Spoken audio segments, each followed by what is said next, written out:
He was a tyrant, she was delicate and good-hearted.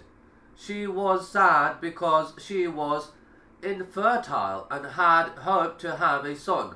Hardly had she held the baby than she kissed him. Pharaoh was much amazed when he saw his wife hugging this baby to her breast. He was much astonished because his wife was weeping with joy, something he had never seen her do before. She requested her husband, "Let me keep the baby and let him be a son to us." Moses finds a home. Almighty Allah said, "Then the household of Pharaoh picked him up, that he might become for them an enemy and a cause of grief. Verily, Pharaoh, Haman, and their hosts were sinners." And the wife of Pharaoh said, "A comfort of the eye for me and for you. Kill him not, perhaps he may be of a benefit to us, or we may adopt him as a son." And they perceived not the result of that. Moses and his mother reunited. The queen summoned a few wet nurses to suckle the baby Moses, but he would not take any of their breasts. The queen was distressed and sent for more wet nurses. Moses' sister was also worried that her baby brother was without milk for a long time. Seeing the queen's anxiety, she blurted that she knew just the mother who would suckle the child affectionately. They asked her why she was following the floating basket. She said she did so out of curiosity. Her excuse sounded reasonable, so they believed her. They ordered her to rush and fetch the woman she was talking about.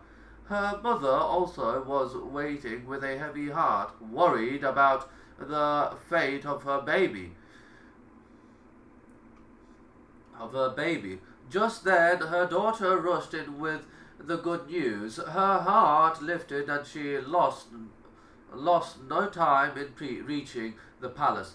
As the child was put to her breast, he immediately started suckling. Pharaoh was astonished and asked, "Who are you?" This child was refused to take any other breast but yours. Had she told the truth, Pharaoh would have known that the child was an Israelite and would have killed Moses instantly. However, Allah gave her inner strength, and she replied, "I am a woman of sweet milk and sweet smell, and no child refuses me." This answer satisfied Pharaoh. From that day onward, she was appointed as Moses' wife nurse. She continued to breastfeed him for a long time. When he was bigger and was weaned, she was allowed the privilege of visiting him. Moses was raised in the palace as a prince. Moses and his mother reunited, and the heart of the mother of Moses, became empty from every thought except the thought of Moses. She was very near to disclose his case. "The child is her son." Had we not strengthened her heart with faith so that she might remain as one of the believers? And she said to Moses' sister, "Follow him." So his sister, watched him from a far place secretly, while they perceived not.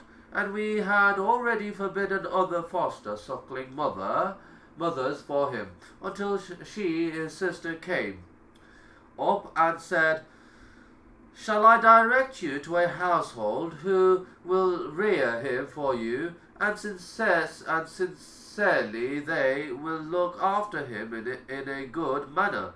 So did we restore him to his mother, that she might be delighted, and that she might not grieve, and that she might know that the promise of Allah is true. But most of them know not the qualities of Moses.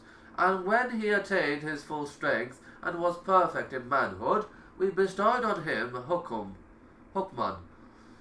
a right judgment of the affairs and religious knowledge of the religion of his forefathers, Islamic monotheism, and thus do we reward the muhsineen, good doers. Moses kills an Egyptian. Allah had granted Moses good health, strength, knowledge, and wisdom. The weak and oppressed turned to him for protection and justice. One day in the main city, he saw two men fighting. One was an Israelite who was being beaten by the other, an Egyptian. And on seeing Moses, the Israelite begged him for help. Moses became involved in the dispute and, in a state of anger, struck a heavy blow on the Egyptian, who died on the spot. Upon realizing that he had killed a human being, Moses' heart was filled with deep sorrow, and immediately he begged Allah for forgiveness. He had not intended to kill the man. He pleaded with Almighty Allah to forgive him, and he felt a sense of peace filling his whole being. Thereafter, Moses began to show more patience and sympathy towards people.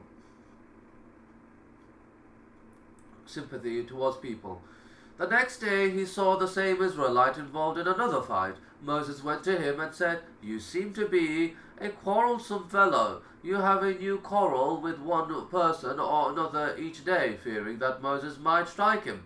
The Israelite warned Moses, "Would you kill me as you killed the wretch yesterday?" The Egyptian with whom the Israelite was fighting overheard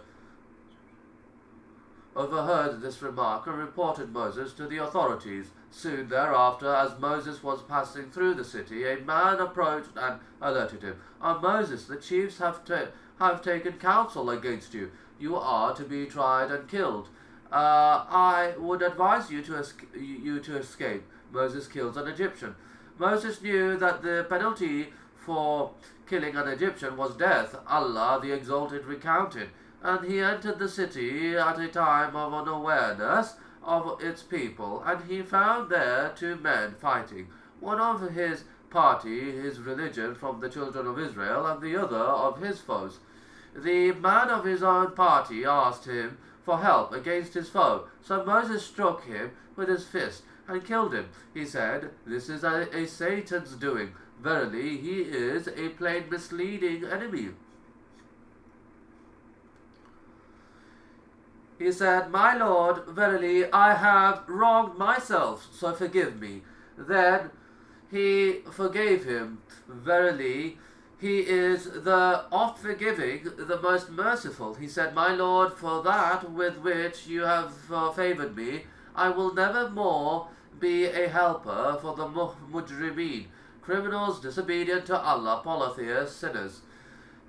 So he became afraid, looking about in the city, waiting as to what will be the result of his crime of killing, when behold, the man who had sought his help the day before called for his help again. Moses said to him, 'Verily, you are a plain misleader.' Then, when he decided to seize the man who was an enemy to both of them, the man said, 'O Moses, is it your intention to kill me as you killed a man yesterday? Your aim is nothing but to become a tyrant in the land, and not to be one of those who do right.' And there came a man running from the farthest end of the city. He said, 'O Moses, verily the chiefs are taking counsel together about you to kill you. So escape. Truly, I am to you of those who give sincere advice.' So he escaped from there. Looking about in a state of fear, he said, 'My Lord, save me from the people who are zalimin, polytheists and wrongdoers.'"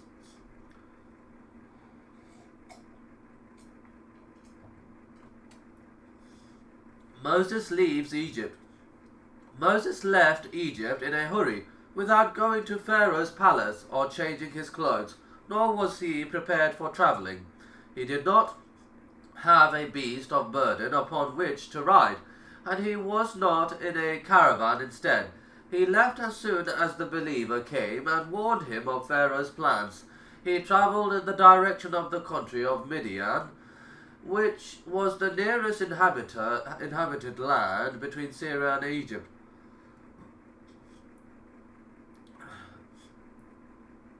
His only companion in this hot desert was Allah, and his only provision was piety. There was not a single root to pick to lessen his hunger.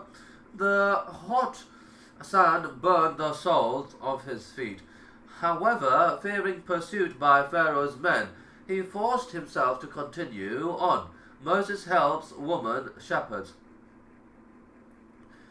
He travelled for 8 nights, hiding during the day. After crossing the main desert, he reached a watering hole outside Midian, where shepherds were watering their flocks.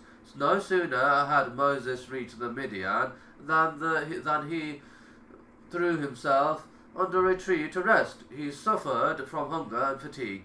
The soles of his feet felt as if they were worn out from hard walking on sand and rocks, and from the dust.